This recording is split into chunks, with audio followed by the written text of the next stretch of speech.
سلام.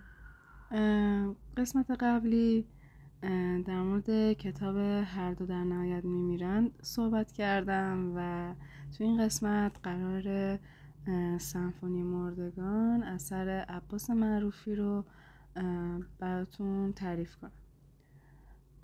خب باید بهتون بگم که ژانر این کتاب درام، تراژدی، روانشناختی و اجتماعیه.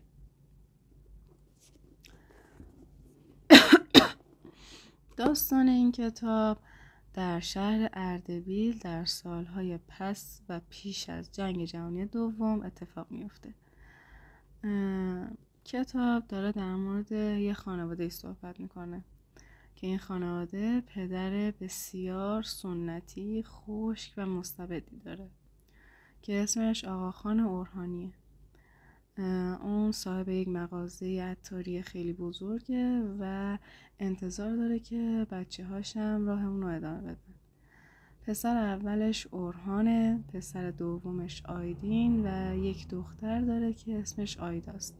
آیدا و آیدین با هم دیگه دوقلوان.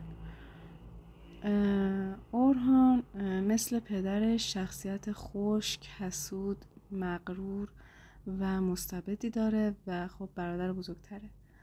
آیدین اما برخلاف تمامی اعضای خانواده روح بلند پرواز، آزادیخواه، عاشق، هنرمند، شاعر و بی‌قید و رهایی داره و آیدا هم شخصیت درونگرا و آرام و مطیع داره.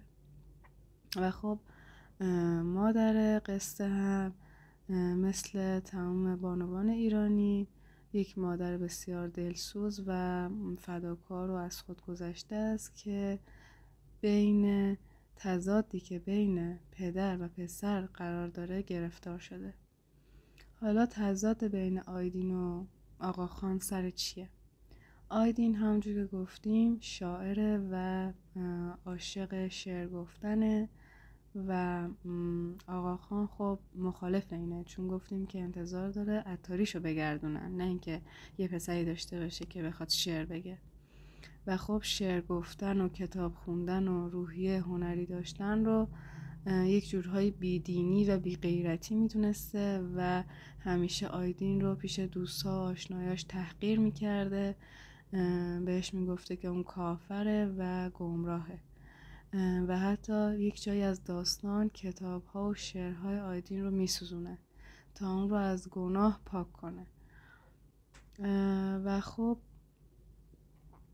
یک جایی از داستان هست که آیدین بالاخره عاشق میشه، عاشق سرمه، دختری که پدری مثل پدر آیدین داره، همونقدر خوش و همونقدر مستبد. و خب با ازدواج این دو نفر مخالفت میشه.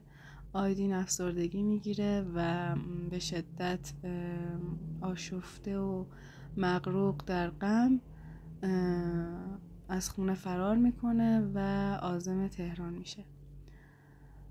وقتی که عازم تهران میشه هیچ پول و پسندازی با خودش نداشته، در فقر مطلق به سر میبرده، گرسنگی شدید، خستگی روحی، آشفتگی ذهنی بالا باعث میشه که آیدین به مرگ روحی مبدل بشه. و خب اورهان از بچگی به آیدین حسادت میکرده، چون اولا آیدین کاملا مخالف این خانواده بوده، در تضاد بوده با این خانواده و اورهان از این حسادت و بدگمانی که پدر نسبت به آیدین داشته استفاده میکنه و بین مردم شایعاتی پخش میکنه و به اون تهمت و افترا میزنه و بقیه رو فریب میده. و مثلا تهمت هایی که میزده این بوده که آیدین به خاطر خانم های بدحجاب عازم تهران شده، شعر و شاعری کفر، آیدین داره شعرهای کفرآمیز میگه و خب از این دست تهمت ها. یک جایی آیدین تصمیم میگیره که از شدت دلتنگی برای مادر تصمیم میگیره برگرده به اردبیل در سوز و سرمای زمستون اردبیل آیدین وقتی میرسه و میخواد وارد خونه بشه، اورهان مانع اون میشه و یک بار حتی اون رو داخل زیرزمین حبس میکنه تا به حرمت خونه وارد نشه. ولی خب وقتی که آیدین میرسه و اورهان اجازه نمیده که اون وارد خونه بشه، در کوچه پس کوچه های اردبیل آیدین سرگردون رها میشه بین اون همه برف و کولاک. و خب فرداش جسد آیدین دم در خونه آقاخان پیدا میشه و خب اینجا ما مرگی رو میبینیم که به دست پدر بوده، نه مستقیم ولی خب غیر مستقیم.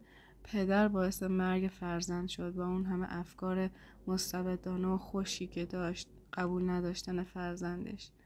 همون موقع آقاخان سکته میکنه و میمیره.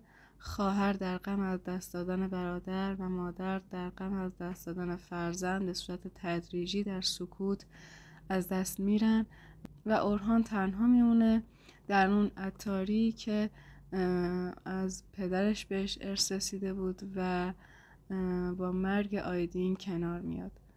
جالبه که بدونین اسم کتاب که سمفونی مردگانه به این خاطره که هر فصل مرگ یک نفر، یک باور و یک رویاست و در نهایت همه سازها خاموش میشن تا فقط صدای سکوت باقی بمونه. امیدوارم از این تراژدی مرگبار و غم انگیز لذت برده باشین. تا کتاب بعدی، خدا نگهدار.